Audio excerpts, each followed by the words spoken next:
Welcome back to the show, one and all. Today, Dan, I believe, are we like tour guides today? What exactly are we here? This is a throwback. I guess this is like We Are College Football Tour Guides, which is what I called myself in the mid-aughts, something like that. That's how I got my start. Yes, college football tour guides or welcoming committees, or we're sort of proxy welcoming committees, because I can't in earnest tell you what to do in Waco. I can't in earnest tell you what to do in Orlando, or I'm not an expert on any one team. Some might even say not an expert on even Oregon. But we're going to do our best, with the help of listeners chiming in, to prepare teams entering into new power conferences, to prepare them for their schedule. Just sort of a rough outline of, recent history, maybe a recent matchup, a non-conference or bowl matchup you've had with a new team on your conference slate. Maybe something to expect in the stadium, something to expect in that college town, something to expect with visiting fans to your home stadium.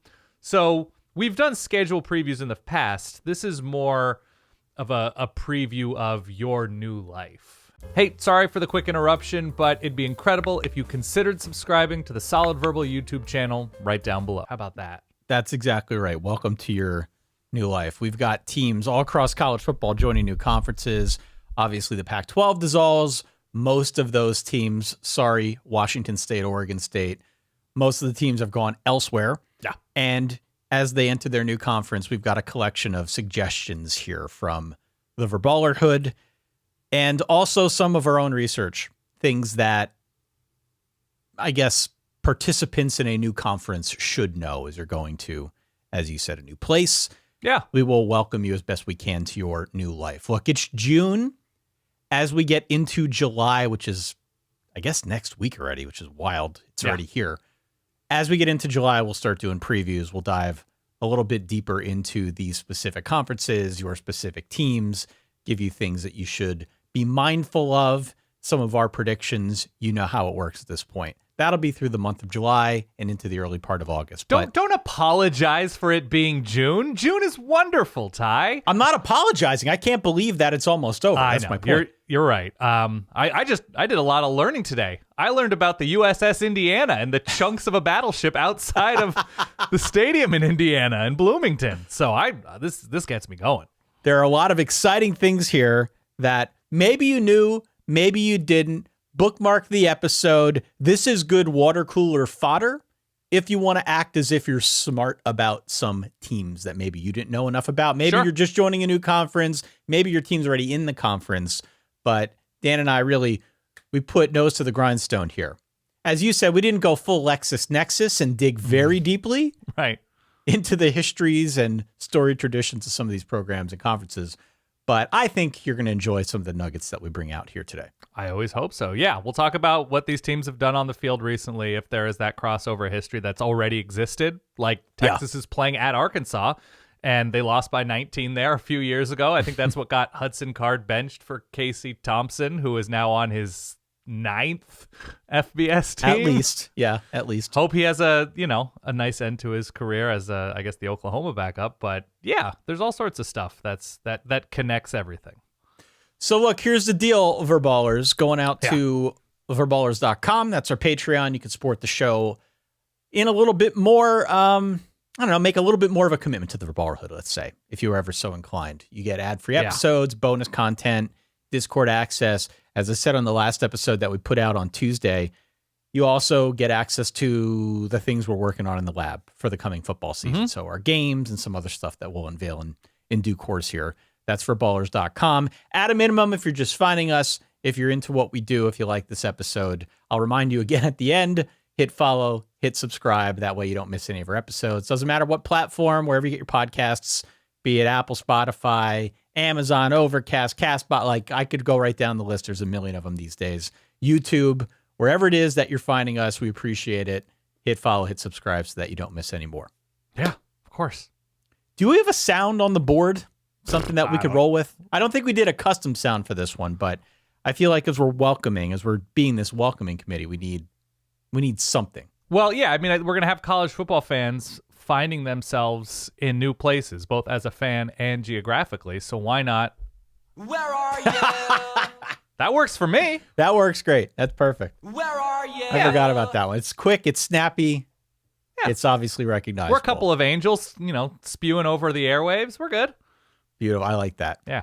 The question that we put out on Twitter. That was obviously Blink. Continue. Was if you are on a conference welcoming committee, what do fans of teams new to your conference need to know? It can be about any teams, coaches, players, stadiums, other fans, history, or whatever. I have had, at least on just a personal level, a really strong interest over the last couple years in weird college football traditions. Right. We've been posting a lot of these out to social media over the last couple years. More recently, we've steered pretty heavily into that. And so I went through and I mined for some of my favorites that I think are meaningful if you are a fan of a team joining a new conference. So I've got some of those. I know you went in a slightly different direction, but also paid homage to some of those items as well. Where should we start here as our conference welcoming committee episode? We can start with something that probably every fan of a team that has existed in a conference and is welcoming a new team into a conference can probably tell that fan of that new team, which is refs here are pretty bad, right? That's like ACC fans will be like, ACC refs, good luck, everybody. That SEC was the most fans. popular response, by the way. Everybody said, hey, our refs here suck. They're terrible. But Pac-12 refs are no longer a thing. So if you're a Pac-12 team heading to the Big Ten or the ACC or the Big 12, at the very least, you can rest assured knowing that depending on where those Pac-12 refs ended up, you won't have a heavy concentration of Pac-12 refs overseeing your games. What has John Wilner or somebody out in the West Coast written yet about what is to be of Glass's ref? I think he retired. Did he retire? But it goes so much deeper, Ty. All right, where do you want to start? Let's go SEC. I just mentioned Texas, Arkansas, so let's go there. Oh, yeah. Dude, the SEC, the South as a whole. Okay. But the SEC in particular has the weirdest college football traditions. And you've heard me say it on this show a million times by now. Bar none, these traditions start either by somebody who had a good idea at the time and everybody just kind of went with it, or it's one of those deals where it's just something that happened accidentally. Nobody was planning anything. It wasn't a good idea. It wasn't an idea at all. It just was a random thing that happened, and then people got superstitious and went with it. Okay. This is how all these things start, without question. Okay. And so when you mention the SEC, Auburn comes to mind as having the goofiest traditions. And when I say goofy, believe me, I mean that as a compliment, not as a pejorative. It's just they all have very, very strange origins. And the one that comes to mind, and I bring this up because Oklahoma, I think this year goes to Auburn. They do. Yeah, between Tennessee and Texas. Yeah. In like week 5 of the season. This is notable for Oklahoma fans, for Texas fans just joining the SEC, maybe just fans as a whole who are interested in some of these goofy things that I mentioned. But you've heard War Damn Eagle. Of course. War Eagle. Very big deal. Started, in case you're interested in the origin story, way back in the late 1800s when a Civil War vet brought his pet eagle with him to a game against Georgia. All right. So as the story goes, dude brings his pet eagle. The eagle gets loose. It starts circling the field right as Auburn is driving the field and ends up beating Georgia. And as it's circling, everybody in the crowd is chanting War Eagle, War Eagle, War Eagle. Right. Auburn wins the game as a means of like superstition, as I would probably do. War Eagle, War Damn Eagle becomes a thing moving forward from that point. So it dates back to 1892. If you're curious, where does War Eagle come from? It's from the dude with the pet eagle that got loose and circled the field as Auburn beat Georgia. Wow. Okay. I appreciate that. Okay. Commit that one to memory if you're Commit interested. it to memory. That's why a bird will swoop down to start the game. Oklahoma has Tennessee. They played each other in a home-and-home before. Tennessee should, again, have a really nice offense, and they're hoping for an improved defense. Nico is the new big name at quarterback for Tennessee. Right. Ty, you can take care of the last name on your own time. Oklahoma Iamaleava. There it is. Yeah. The Red River game is later than usual this year. That's something to get used to in the SEC for that 3:30 ABC now window in the SEC. Yeah. Normally it's noon. Now it's 3:30. Right. South Carolina is coming to Oklahoma, and Shane Beamer, connective tissue, of course, with Oklahoma. So there's that. And South Carolina is hoping to be improved. Recruiting has been pretty good, but some shaky results of late. Ole Miss, I'm sure you have something with Ole Miss, one of the weirdest schools in a good way across the country. But that game is at the Grove. All I can tell you is I don't think you're allowed to grill. So a lot of finger sandwiches, a lot of pearls, and I've been pearls and sundresses and slacks. That's the Ole Miss environment, but 18-mile-an-hour speed limits on most roads. Archie Manning. Manning. This is a great symbol for how committed to football Ole Miss is, because the speed limits on most roads are 18 miles an hour. Jersey number of one Archie Manning. On some other roads, it's just 10 miles an hour, which is an homage to Eli Manning. Eli, of course. A New York Giants great, Ty, a Hall of Fame caliber quarterback in his own right. And if you remember the Ole Miss Texas, and this is Oklahoma, but it was funny if you're an Oklahoma fan, you had the screaming Marine in the end zone when they played. So it's just a piece of connective tissue to Oklahoma and Red River and Texas and whatever. At Mizzou for Oklahoma, an old Big 12 team rivalry, all sorts of fun there. Alabama is coming to Norman, and Oklahoma finishes out the year at LSU. You know, there's obviously connective tissue with Oklahoma and LSU, but it's difficult to play in Death Valley. It should be another good LSU team this year. Still firepower on offense, and hopefully the catastrophic defense is better for LSU from where they were last season, and Jackson Arnold is going to have a lot on his plate as Oklahoma enters the SEC. So neither of these teams is going to Florida this season. Right. But the Swamp is notable as being one of the toughest places to play. They will play there before long, right? Mm-hmm. Maybe not in 2024, but certainly moving forward. They'll have plenty of games in the Swamp. The Swamp is so loud for three specific reasons. Okay. The first is that, much like the Michigan field, it's subterranean, so it's below ground level. They had to dig it down into the earth, which creates a little bit of a bottling up of a effect on the sound. The second is that the stands are a little bit closer to the field, and they're also a little bit more vertically oriented. Right. So it doesn't bow out quite as much as Michigan Stadium. It's a little bit more of just like an upward-facing tunnel that keeps the sound down. Mm-hmm. And I believe I saw at points the sound has gotten to 115 decibels, which is very close to the threshold for human pain. So, you can make plenty of jokes about that if you want to. Right. Human pain is definitely something Florida fans also suffer, though probably not from how many decibels there are in the stadium.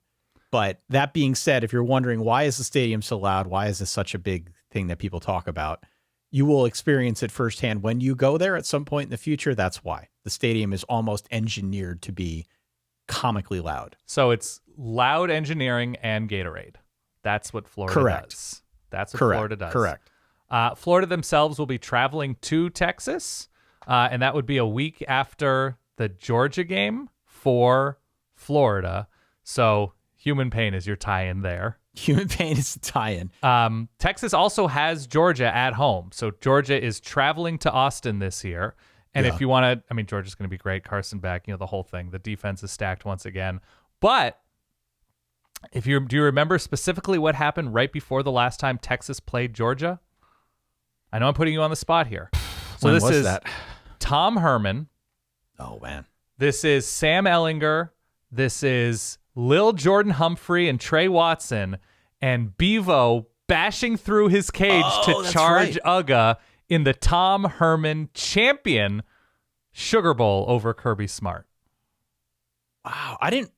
I thought that was more recent than that. It was 2019, 2018, somewhere in there. Yeah. That's a great moment. Oh, my God. Yeah. So, yeah, that's what Texas people know that Georgia's going to be excellent, and it seems like Texas is going to be largely excellent as well as they come back after a playoff appearance. Mississippi State should be improved, especially on offense, as Texas starts their season against the Dogs. That's in Austin as well.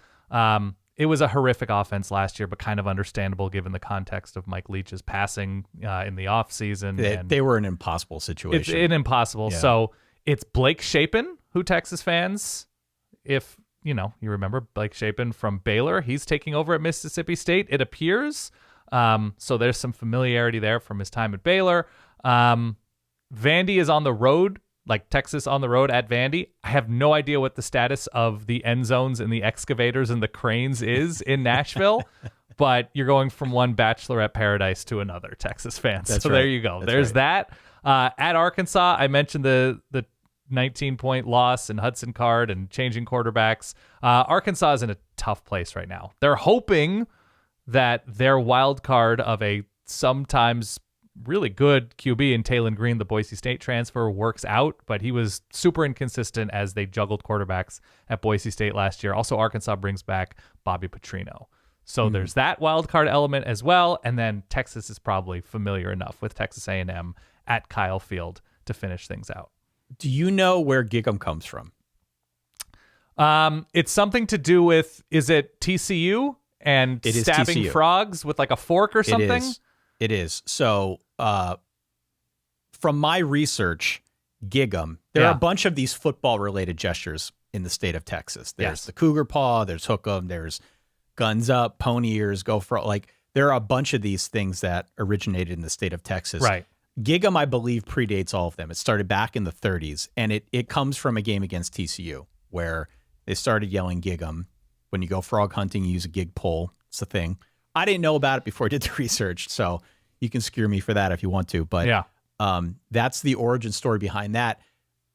Beyond that, though, I think the actual interesting fact is that it was sort of the first gesture of its kind in the great state of Texas, Gig'em. So Texas, I'm sure, is intimately familiar with many of these traditions, given the fact that they've played A&M a million times in the past. But for people out there who are wondering and are kind of getting into the theme of this episode, that's where that comes from. And I don't feel one way or the other about Texas, but it is funny how upset Texas people get over horns down. And you will learn that in the SEC. It is kind of peculiar. Yeah. It is kind of, and I've noticed that just from like some of the stuff that we've posted online. Yeah. That people really take umbrage with that. Yeah. They really take offense to it. And I didn't realize that folks took horns up that seriously. At this point, horns down has been a thing for a while. It's not new. But there's a deep kind of offense that goes along with that. I just remember like a Mac Brown quote, and then maybe it was Bob Bowlesby, some like Big 12 commissioner that is like, hey, it's all fun and games, but that's disrespectful. It's like, it's college football. What are you talking about? So yeah, SEC people probably already know that. But I was gonna say my final tidbit on the SEC. This is my favorite fact about any of these schools, maybe about any school in college football. It's not so much a tradition, but it's one of those like hidden things. Sanford Stadium, again, which will not host any of these new schools in 2024, but will at some point.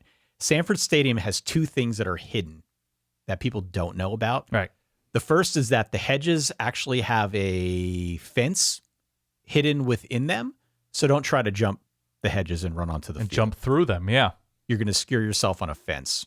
The second, though, is below the playing surface of Sanford Stadium. About 5 feet below is what's called a box culvert, which in other words is a tunnel that houses a creek. It's called Tanyard Creek. There is a 680-foot long box culvert that runs 5 feet below the playing surface, and it houses this creek that they built over when they built the stadium. And the two interesting things about the creek are that A, it is home to an endangered species of bat, which lives down there. And also, you apparently can get down there.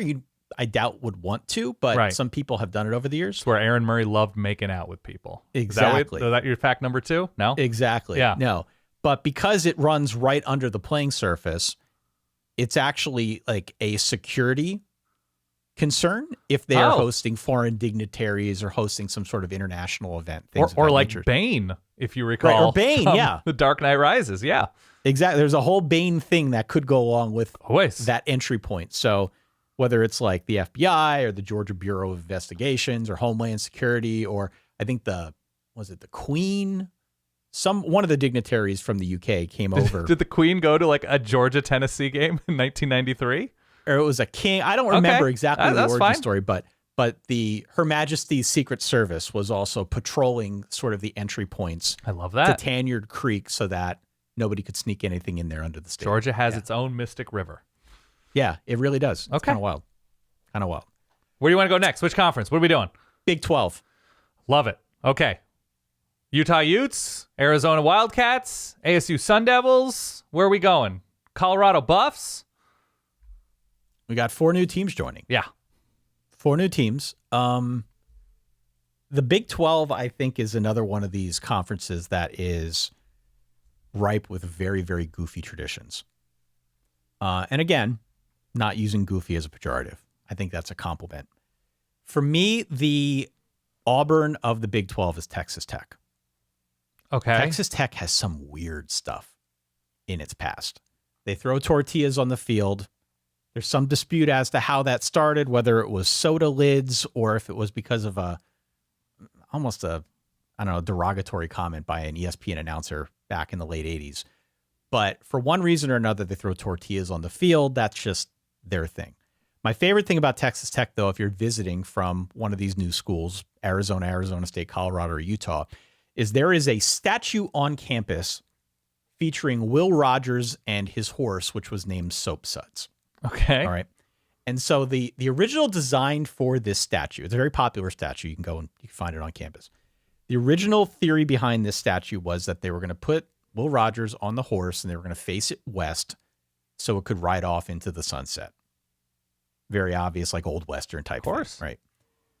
But, and this signals to me, more than anything in college football and college athletics, the beautiful pettiness and charm of this sport and just this ecosystem. They determined that they didn't want to face the horse's butt at downtown Lubbock. So instead of facing it due west, they rotated it by about 23 degrees. Okay. And so now they sort of are riding west, but instead of pointing the horse's butt at downtown Lubbock, it faces directly, you could draw a straight line from it, directly at College Station, Texas. Always. Which is one of those beautiful bits of charm in college football. That's my favorite thing in all the Big 12. I like that. Utah, if we're talking specifically about the Utes, which appears to be one of the stronger teams entering into the Big 12. They played Baylor last year. That was sort of a weird start and stop game. That game is in Salt Lake City, actually in week 2, and is technically a non-conference game, so I'm not going to... Baylor's in a tough spot. Dave Aranda's on the hot seat. Oklahoma State went to the Big 12 championship game last year. That game is in Stillwater. They returned their 37-year-old quarterback, Alan Bowman. Interesting firepower on defense. We'll see on offense, but they might have the best running back in the country in Ollie Gordon. So Utah better be up to the task up front against Oklahoma State. Utah knows Arizona and Arizona State the following weeks. TCU is kind of down bad, but they've made some changes, especially at defensive coordinator and Andy Avalos. We'll see what happens on this offense, but that is in Salt Lake City. Houston made a coaching change. Houston had a really good shot at going 2-10 last year. Fired Dana Holgerson. Hire Willie Fritz from Tulane. Very active in the portal. Some Tulane players. We'll see. I think the offense is very much going to be a work in progress. Ty, did you know Donovan Smith is in first-round quarterback conversations right now? Really? I did not know that. I don't pay attention to the NFL draft this far. In whose first-round conversation? I don't know. This is what I did. I looked up Houston's depth chart, recognized a bunch of names, looked up Donovan Smith to see how his spring is, and then it's a number of websites that sound like I've heard of them, but I haven't heard about them, like draftexplosion.com. Have I heard of this? I don't know. But it was Donovan Smith, 2025 first round buzz, has all the tools. I don't know what that means. I'm not a quarterback NFL evaluator. I was on a site like that in the immediate aftermath of the NFL draft, and they had Drew Aller going 15th overall. It's the best. I was like, I like Drew Aller. I mean, if the hype around Aller is there, Yeah. or if the performance meets the hype, if he gets there, then okay, maybe we can talk. But maybe a little early to put him in the first round. Yeah, looking at a bunch of fourth graders, like, who's going to be the prom king? Like, I don't know. Make some wagers now. So then, obviously, Utah's got the Holy War in BYU, in Salt Lake City, familiar with Colorado, of course. Iowa State, third offensive coordinator in 3 years. Nathan Shieldhouse was there last year. They were actually pretty improved on offense, Iowa State last year with Rocco Becht and Jalen Knoll. But another new offensive coordinator, I think an internal promotion. So that'll be fun. Iowa State is a tough out at the very least. That game is in Salt Lake City.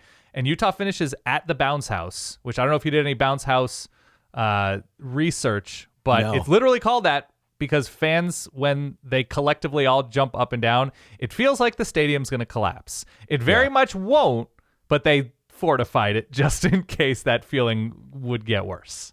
You see a lot of these similarities across college football. That's not unlike South Carolina. Correct. Williams-Brice actually still shakes. They have beefed up the support beams. I'm not an engineer. Somebody can correct me on the proper terms, but Williams-Brice does that as well for anyone traveling to South Carolina. Yeah, it's wild. UCF also offers probably the most seductive, if that's the right word, quarterback head coaching combination if they are to hit their ceiling together in Gus Malzahn and KJ Jefferson. So that could be quite tough for Utah, depending on where their health is at the end of the season. I kind of think Utah, after suffering so many injuries last year, they're going to be blessed with a bunch of injury luck this year as everything evens out. You want to go to one of the Arizona schools? Who else do you want to look at? Well, I'm just looking through schedules and seeing where some of these new teams are going to play. Yeah. And somebody's going to Kansas. Somebody else is going to Kansas State. I believe that there's a game here. Iowa State is traveling to some of these new places. The Jayhawk is not a real bird, for anyone wondering. Okay. It is not a real bird. It is a combination of a blue jay and a sparrowhawk, and it was a nickname for pioneers that built the state of Kansas and not necessarily any real bird. And they've actually struggled over the years to figure out what the illustration for the Jayhawk should look like, if only because it's like not a real thing. So if you look at it, if the mascot is a combination of the blue jay, which is a very mean bird in the bird Is that kingdom. true? Very mean bird. I'll have you know. What they are aggressive, they're mean to other birds, mean to humans, very mean to other destructive. What are they? They're very mean to other birds. Yeah, they'll eat their young. They'll ruin their nest. Damn. They're sort of like home records. Way of the harsh, bird Ty. universe. Yeah. Yeah. And sparrowhawks are, kind of their own brand of mean as well. But Jayhawkers were the nickname for those pioneers, hence the name Jayhawks, which again, not real bird, much like the Hokie, not a real bird. So commit that to memory. The other interesting thing about the state of Kansas, on the flip side, week 3, I believe Arizona goes to Kansas State, which will be a that right big now. matchup. Yep. In the early part of the season. I did the research on this, and a lot of people responded to it because I made a video way back when. I might renew that at some point soon. But you may recognize the Kansas State logo. You may recognize it, depending on where you're from. It is called the Power Cat logo. It was an immense source of pride for Bill Snyder back in the late 80s. When he took over the program, they developed this logo, and it became sort of like a call sign for the university. Everybody loved it so much that it's been adopted since by at least 39 schools in at least 18 different states. They all use some variation of that Power Cat logo. So it's very, very popular out there in the high school ranks, even among some like lower college ranks. Yeah. With respect to other schools that are called the Wildcats or some version of it. And one notable example is White House High School in Texas, which is where Pat Mahomes went. Uses the Power Cat. They all use the Power Cat. Yeah. And not just a move you claim to have invented in high school. Well, that's a story for another day? Is that what you're saying? We'll talk about that story another day. Story for another day. And Arizona people, if you see the letters E, M, A, and W together, that's every man a Wildcat. Yeah. There's your acronym for Kansas State, which, by the way, Kansas State should be very good. They have an intriguing talent at quarterback in Avery Johnson.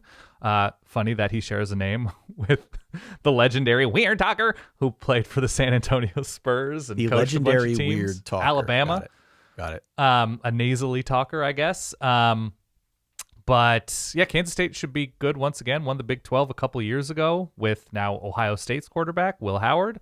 So that is, in terms of, if that's week 3, 7 p.m. Central, 8 p.m. Eastern on Big Fox, one of the headline matchups with T-Mac and Noah Fafita traveling to the Little Apple. Can't wait. Little Apple, yeah. ASU, Colorado, and Deion, where are we going? Let's go to Colorado and Deion. I mean, Colorado and Deion are ever the talking point. And their schedule right now, which I've got in front of me, is pretty interesting, to say the least. I mean, they're playing some of their former conference mates when they were back in the Pac-12. So they've got a road game against Arizona. They've also got a home game against Utah late in the season, which will be pretty big. They are the team that travels to Kansas late in the year. They also travel to the bounce house, as you mentioned a little bit earlier. Colorado coming into this conference, though, is so weird because they were there many times before, many years prior. They've got plenty of experience in the Big 12. So I don't know if there's so much of a welcoming committee needed. No, Cincinnati's new. Yeah, continue. For the Buffs, but I feel like they've got everything they need to go into the Big 12 and function. Short of maybe a football team, but at least the knowledge is there. They've got the local knowledge to fit right in as soon as they start things up this fall. Yeah, it'll be a fun schedule. The back 2/3 of this schedule, basically after the Baylor game, offers a number of unique challenges. Maybe not Cincinnati, but traveling to Lubbock, traveling to Lawrence, Oklahoma State to finish out the season in Boulder. Arizona's in Tucson. You know, weird things happen at night if that game is a night game in the desert, and that's a week after Kansas State. Like, it's stretchy. I would say the Colorado schedule is definitely stretchy in their new, old, new conference, whatever. Yeah. All right, where should we go next? You want to do ASU real quick? Is there anything to add that we haven't already mentioned? I'm trying to see if there's any connective tissue. Obviously, ASU familiar with the travel partners from the old Pac-12. West Virginia fans are going to be traveling to Tempe. Yeah, that'll be fun. That should be a fun matchup. I don't have any specific ASU or West Virginia connective tissue there, but ASU has played a number of these teams over the years. They travel to the bounce house. They travel to TCU. Fort Worth, I would argue, from my very little time there and from what I've heard, great place. A fun place. When we were down there for, what was the championship game that we saw? Was it in Oregon or was it? It was Oregon, Ohio State was North Oregon, Texas, Ohio State. Yeah. When we were down there, there were plenty of folks. There's my folks again. Senator Ty. Who came on our show and said that Fort Worth is where the West starts. Oh, I like that. That's where the old West starts, in Fort Worth. Like, if you're in Dallas, that's fine. But if you go over to Fort Worth, that's where the West really starts. I've heard you can eat well. You got your Tex-Mex. You got your barbecue. I think one of the best barbecue places in the state is just outside of Fort Worth, Goldie's, if I have that right. Yep. Would love to go to Goldie's. I've heard incredible things. So, yeah, a lot to like there. If you're an ASU fan and, Arizona fan is at TCU. Where's ASU this year? Do you have ASU in front of you? Hold on. I have ASU in front of me now, Ty. They finish at Arizona in the Territorial, at Kansas State in the Little Apple, at Oklahoma State and Stillwater. So you get to see Pistol Pete up close and personal. Yep. ASU is not at TCU. That's just Arizona. But Texas Tech on the road, Cincinnati on the road. You can try that chili if you're so inclined. Oklahoma State on the road, as mentioned, and Tucson once again. So a lot of familiarity on this ASU schedule in the Big 12. 4 new teams in the Big 10. We've got your Oregon Ducks, Washington Huskies, USC, and UCLA. When we start with Oregon here. Yeah. You're not only an Oregon grad, but you live now in Big 10, the heart of Big 10 territory. What do Oregon fans need to know about coming to Big 10 territory? Warm socks starting in like October. How many pairs of socks do you wear on any given day? Are you still going 2? When I play tennis, I wear 2 pairs of socks at the same time. But like wool socks, I don't know. Just take care of your feet when it gets cold outside. Take care of your ears. Only as happy as your feet. We've said that for years. I've always said that. Okay. Yeah. Oregon schedule. So Oregon hosts Michigan State. There's some recent connective tissue there. There was a Marcus Mariota game in 2014. Vernon Adams and Oregon lost at East Lansing a year later. And they're familiar. Obviously, Jonathan Smith from Oregon State there. Ohio State is the week after, and that's a week after Ohio State, and that's in Eugene, plays against Iowa. So there's some body blow potential there. Oregon. Have you been to the shoe? I have been to the shoe for an Ohio State-Penn State game. You've been to the shoe. But the game's in Autzen, but yeah. Game's in Autzen, yeah. Continue. Do you have any shoe facts real quick? I have shoe facts. We can talk about that. Okay. Oregon travels to Purdue. I think that game is on a Friday night now. My brother went to Purdue. Strong aviation program. He's a pilot. We did a whole episode with him about aviation. And bonus ep, yeah. Yeah. That's on verballers.com. And you can get a burger with peanut butter at a place called the Triple X Family Restaurant in West Lafayette. Honestly, the restaurant looks great. I would happily eat at Triple X. I don't think I'd want a peanut butter burger. It doesn't. Maybe not my thing either. But what is my thing, and Oregon has played Purdue in a home-and-home recently, giant drum. Oh, the big bass drum. The big bass drum with the Purdue band. Purdue struggled last year. They're pretty down. They were down with the first-year head coach once Jeff Brom left for Louisville. But, I don't know. Purdue could be frisky. It's a letdown spot potentially after the Ohio State game. I don't know. That feels sort of dangery to me. It might be harder to make the crew that steers the big bass drum than it is to make the football team. Yeah, I agree. And that's not a joke, because in order to do it, you need to pass some sort of ROTC training standard.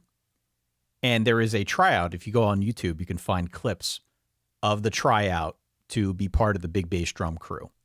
And on top of like the physical element of it, yeah, there's a whole history test that you have to pass in order to be qualified for it at all. But the clips are hysterical because it's truly like there's an Olympic trial going on. They've got coaches out there with clipboards and a stopwatch as people are driving this thing around a field like they're doing the bobsled. It's pretty cool. It's sort of like being a Ralphie handler, but it's a lot like being a Ralphie handler. Yeah. Which we just veered away from the Big 12, but Ralphie handlers actually get varsity letters from Colorado. It's like a whole thing. Yeah. Look, so the Big 12 is familiar, obviously, with Colorado and Ralphie and the whole thing. I will just underscore this once again. Far and away, my opinion, the best animal mascot in the sport. Oh, yeah. Sorry, it is. It just is. He, she, whatever. Whatever the current Ralphie iteration is. I think it's a she. Ralphie is a female buffalo. Yes. Ralphie's a female buffalo. Or bison, yes. The best. The absolute best. To me.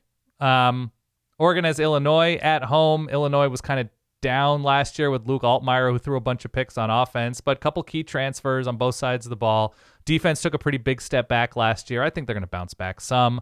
Oregon's at Michigan. It's just a good time. I'm going to be there. Ty's going to be there. Michigan. Yeah, we got to set that up. We do have to set it up. You said you can hook us up with tickets, right? Well, okay with that? Me, yes. I don't know about Ty. Okay.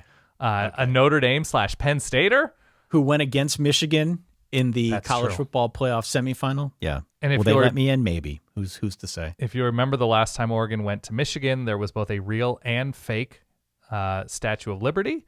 Dennis Dixon, 2007. A lot of Michigan fans left that game early. Fun for me as an Oregon fan. But Michigan is in a terrific place after winning a national championship last year. Lose a lot of key pieces, but bring back a lot of big names. Maryland has been pretty good. They traveled to Eugene. They've come close to top teams, but haven't really figured it out. So it's either going to be an NC State transfer, MJ Morris at quarterback, or Billy Edwards. But they're pretty good. They won a bowl game. Oregon travels to Wisconsin, which is one of the most fun places in the sport to travel to.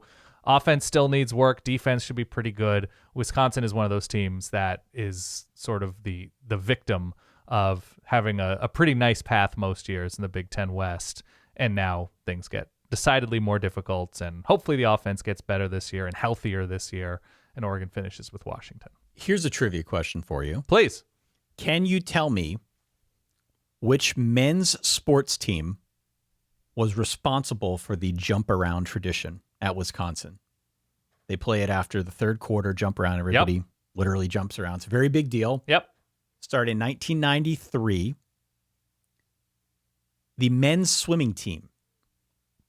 Before a big heat or something? No.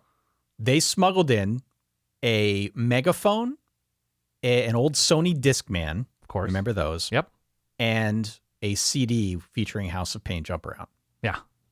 And they played it. And this tradition was like a slow burn. Very slow burn. But 5 years after they smuggled it in, the media guys at the stadium decided they were going to roll with it. It was a game against Purdue.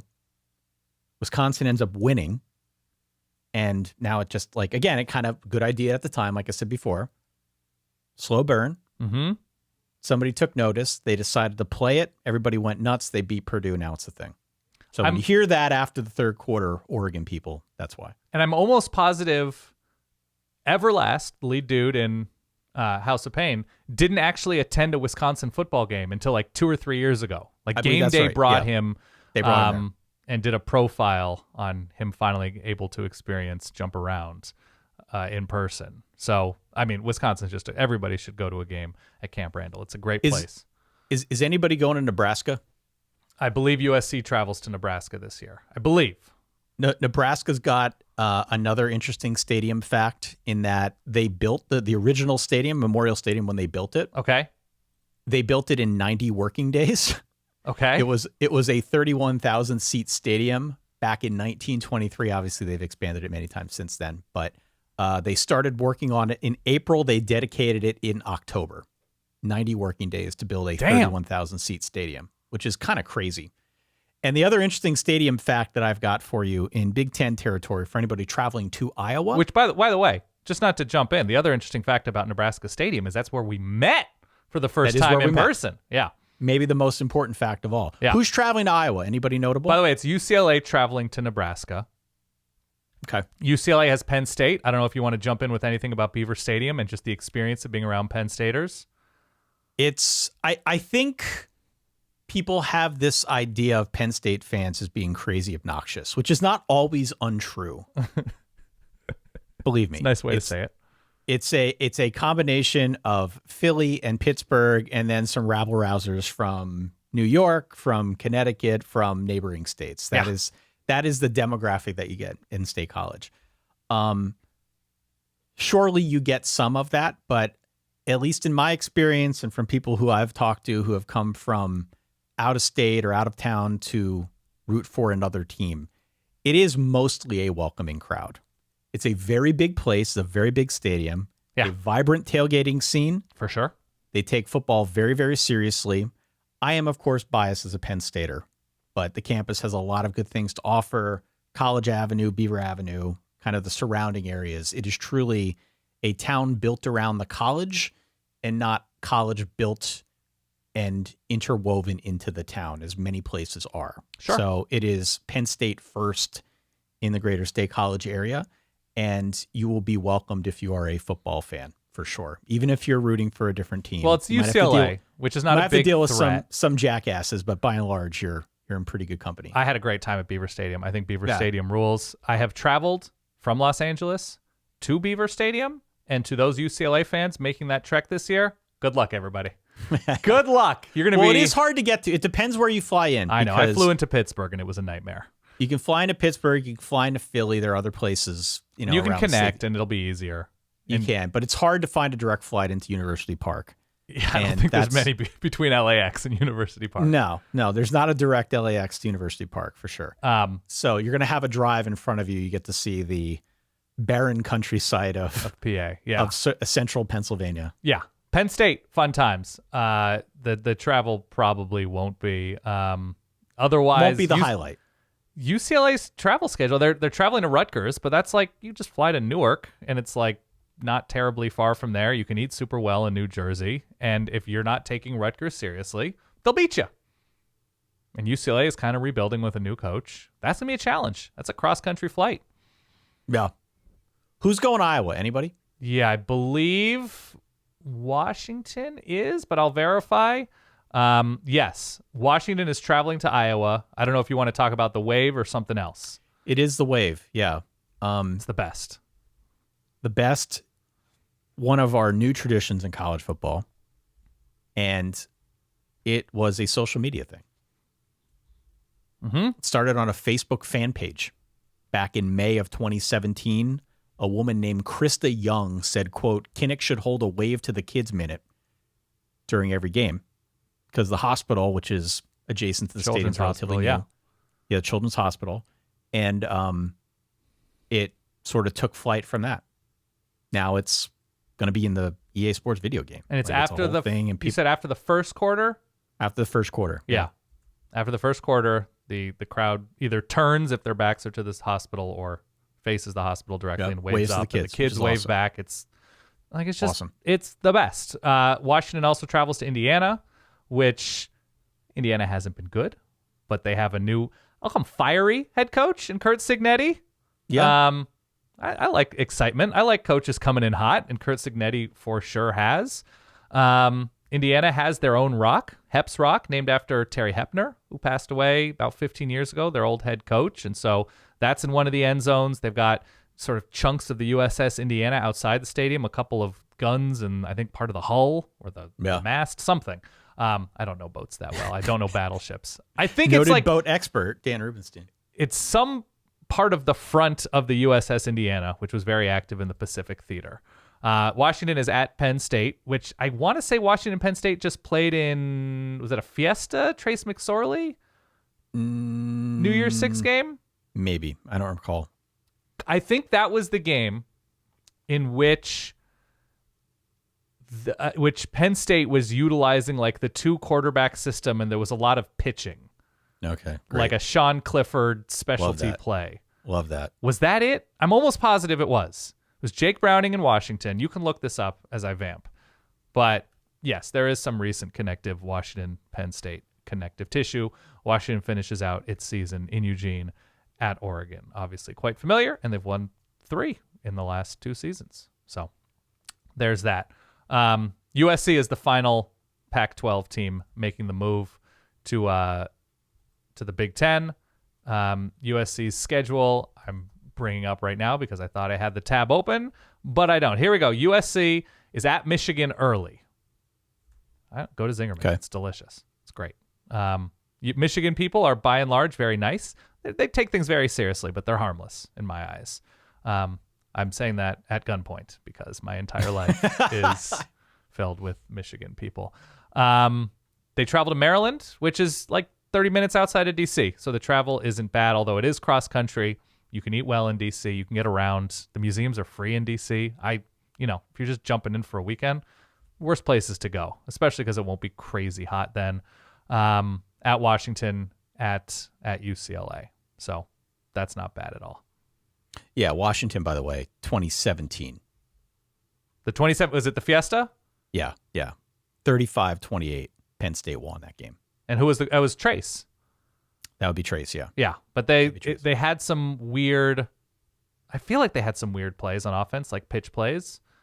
Maybe I'm making something up. No, there. they pulled it out of the hat for the bowl game. All right, finish out with the ACC. ACC, I've got 5 fun facts for Stanford, Cal, and SMU people that Okay. are traveling into ACC territory, or maybe not, but obviously joining the conference. The first is this. Clemson is obviously a notable program in the ACC. They've been kind of atop the ACC until recently with Florida State's rise. Yes. Clemson is notably the original Death Valley. You mentioned Death Valley earlier with LSU. Yeah. LSU is not the first. This dates back to like 1948. There was a coach named Lonnie McMillan from Presbyterian College who was tired of Clemson beating up on his team. And he was the one who coined the phrase Death Valley. Interestingly enough, until they renovated the stadium, Clemson's Memorial Stadium, until they put upper decks on it, there was literally a cemetery that overlooked the stadium. Wow. So it is Death Valley, both figuratively because of this coach who was tired of getting beaten, and literally because of the cemetery that's adjacent to the stadium that overlooks it. Mm-hmm. So Clemson's the first, not LSU. Good luck to any of these 3 teams going to Clemson. My hunch is that Clemson will be better than you for the foreseeable future. I had never been to Clemson. I've driven through it. So I I've been. can't speak much to It's the fun. actual game day atmosphere. Yeah. But I know plenty of people who listen to this show and others kind of just in my personal life who have gone to Clemson. Everybody speaks very highly of it. It's one of those places that's on my bucket list that I'd like to get to at some point. Yeah. Stanford is traveling cross country 2 weeks in a row. Ugh. At Syracuse, at Clemson. I wonder if they're just going to like set up shop in your backyard to stay loose. They'll come I hang don't know out. what's halfway between Western New York and South Carolina, but you know how NFL teams do that sometimes when they have Yeah. like the Bills and Jets in consecutive yeah. weeks and they are the Rams or Cardinals or something. Maybe Stanford should set up shop. I think when they made this move, I joked that they should just create a Charlotte satellite practice facility and just, you know what? Correct. It's much easier to do this. Correct. That's absolutely correct. Yeah, Stanford at Syracuse. Should be nice that time of year. Western New York, dinosaur Yeah. barbecue. Learn the 2-3 zone. At Clemson, all the players run down a hill and touch a rock before they come in. Dabo takes it very seriously. The sprint down.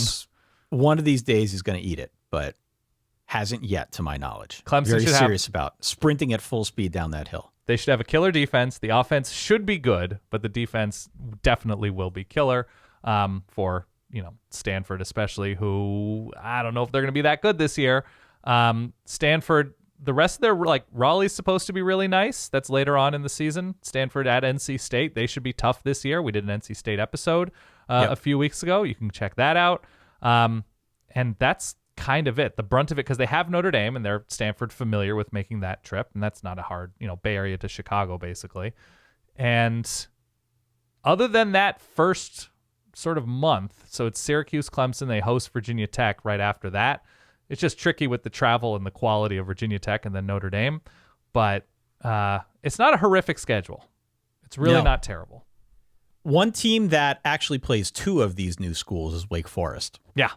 Wake Forest has to travel to Stanford, but Cal travels cross country to square off against Wake. So a premier battle between two institutions that pride themselves on academics. The Demon Deacon is not a real thing. The Demon Deacon maybe not is, to you.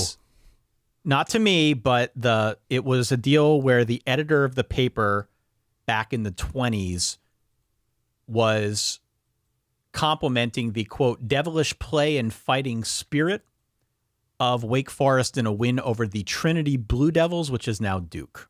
And so the news director and the head football coach at the time, a guy by the name of Hank Garrity, they loved the name Demon Deacons because, again, this was coined just sort of in the student newspaper, and they went with it. And that's why they are called the Demon Deacons. So I can't speak to the status of actual deacons in the great state of North Carolina or in the immediate whereabouts around Wake Forest, but that is the origin story behind that. Okay. So, yes, For Cal anybody who travels cares. to Wake Forest. So they get that experience going to Winston-Salem. Cal travels to Tallahassee early against Florida State. Yep. And DJU absolutely ripped apart Cal last year as the starting quarterback for Oregon State. So there's that. And that should be tricky. And Cal also has Auburn, by the way, week 2 on the road. Cal welcomes in Miami, connective tissue there. Mario Cristobal, not great against Cal. No. Lost in 2020 with Oregon against Cal and kind of won ugly in a couple other seasons against Justin Wilcox and the Golden Bears. Cal themselves, though, making changes. They lost a promising offensive coordinator in Jake Spavital to Baylor. So we'll see if with either, I think it's the North Texas transfer, Chandler Rogers or Fernando Mendoza, if the offense can continue to grow. But the defense has taken a major step back, and this is a Cal defense that the offenses that they face aren't incredible, but Miami should, again, be pretty good. Pitt should be down. NC State should be good. Florida State should be good. But this is a Cal defense that might be able to get away with not being great against Oregon State, Wake Forest, Syracuse in year 1 with Kyle McCord and Fran Brown traveling to the Bay Area. Stanford might not have a great offense again. SMU should, but I don't know. Cal's in an interesting place in year 1, and we can finish out with SMU. SMU, yeah. So SMU, I believe, is taking the rather aggressive approach of not taking any income from the ACC for a while. Yep. They're basically paying for free just so that they can get into a power conference. They're being rewarded for their loyalty or for their devotion to their new conference by playing Florida State, Louisville, and not really any other heavy hitters in the ACC. It's one of those interesting scenarios that we can talk about and unpack more when we get to our previews. But I looked a little bit at SMU's schedule this season. It is not bad, all things considered. Now, that being said, who knows what version of SMU we'll get? But outside of those two preeminent conference foes in the ACC, there's a game against TCU in there early part of the season. There's a game against BYU early part of the season. But after that, it's a lot of Pitt, Stanford, Duke, Virginia, Cal. These are interesting games that, depending on how high you are in SMU, could potentially be winnable. The notable game here that I think we're going to train in on is obviously the Florida State game. That's the toughest opponent. Sure. And they host Cal, kind of their new conference mate, to close things out. But that might be kind of the welcome committee note for SMU, that not only are they playing for free, at least for some period of time, but the schedule seems to almost reward that in year one here as a new conference member. Right. So SMU, conference champion last year, despite Preston Stone getting hurt. Offense and defense, both good. They lost the Skillet game by 17 and lost to Oklahoma by, I think, also 17, if my quick math is correct. But they were pretty balanced last year. And you're right. The back half of the 2024 SMU schedule is incredible.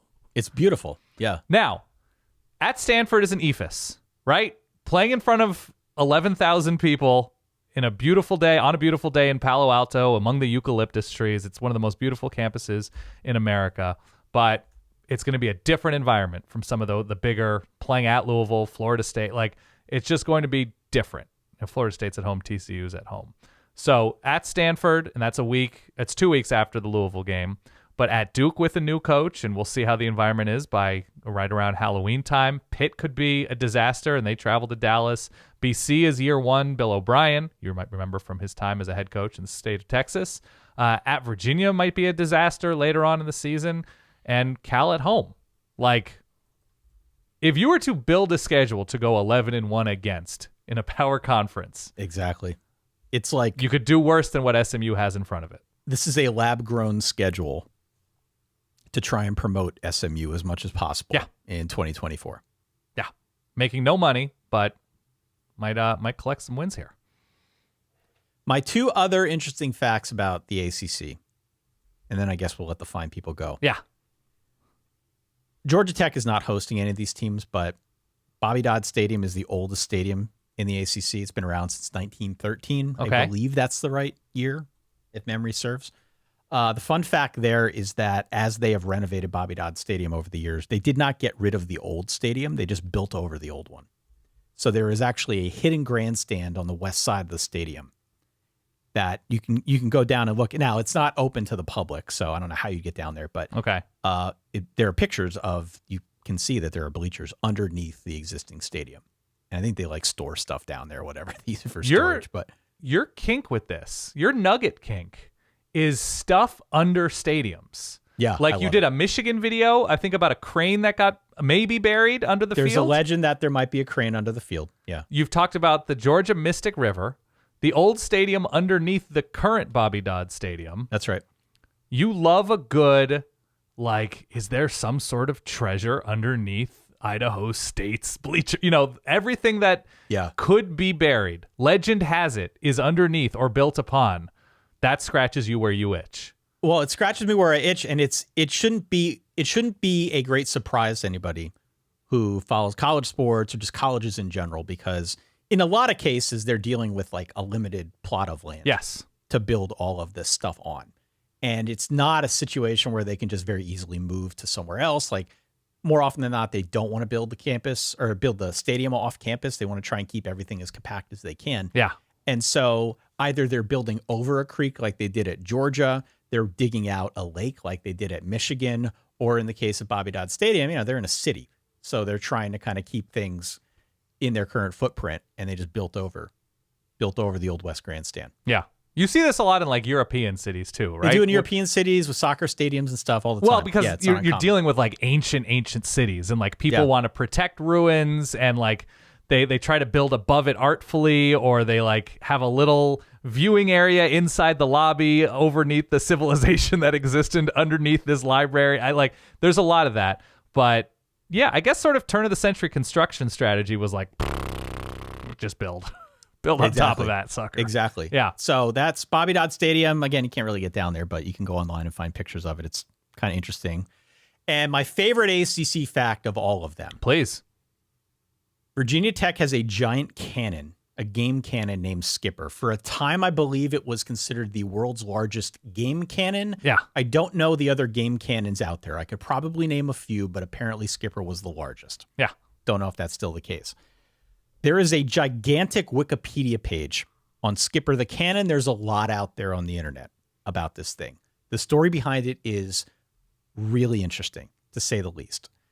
The part that I love the most, though, is that when they built this thing, they realized very late in the process that nobody knew how to fire it. Okay. They built the cannon. They used like authentic copper or whatever for kind of the barrel. It was like a very, very fastidious process to make sure that they made this thing to spec, but they didn't know how to fire it, and they didn't consider that when they built it.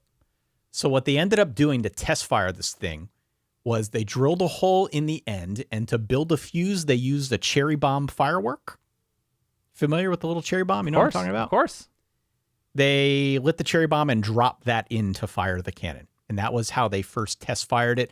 It's obviously come a long way since then, and my guess is that they're not still doing that. That wouldn't be safe. But in the very beginning, that was how they tested it. That was how they fired this thing until I think they modified designs at some point. It's still mostly the same thing, but my guess is that there's a little bit more of a safety process around how they fire this thing now. So that's the Skipper. Go out. You can read about Skipper. It's a very, very interesting story, to say the least. But if you go to Virginia Tech, if you're in Blacksburg and you go to a game, more often than not, you're going to hear Skipper. That is at least part of the origin story behind it. My favorite ACC nugget is not really a nugget at all, but every so often I come across Papa John Schnatter's Instagram feed. Because used to be big deal, Louisville, Papa John Stadium. It's now not called that anymore. It's not that. He seems like a not great person at all. Right. But his Instagram feed is something else. Every third post is an inspirational quote attributed to himself. His face doesn't really move. It has kind of a sweaty sheen, and some of his posts are like him appearing on podcasts. Stop it. And other posts are him like side by side with somebody else making a pizza, and him just being over the moon. Like, look what he's doing with that sausage. Look at that dough work. Now I would hire this guy. How does the dough compare to yours? Well, I'm not saying it's not his dough. I'm saying he's watching. It's like the split screen. He's watching somebody else make dough in their video, or like spin dough, or come up with some sort of interesting pizza combination. Oh man! And he's just so impressed. And so I appreciate the positivity around pizza, I guess. But it's a remarkable feed. That's all. That has nothing to do with the ACC beyond his former connection to Louisville. But yeah, Papa John. We can end there with Papa John on this here welcoming committee episode. Yeah. Hope you enjoyed the facts. Hope you enjoyed a little bit of a preview for what's to come this college football season. A lot of new faces in new places.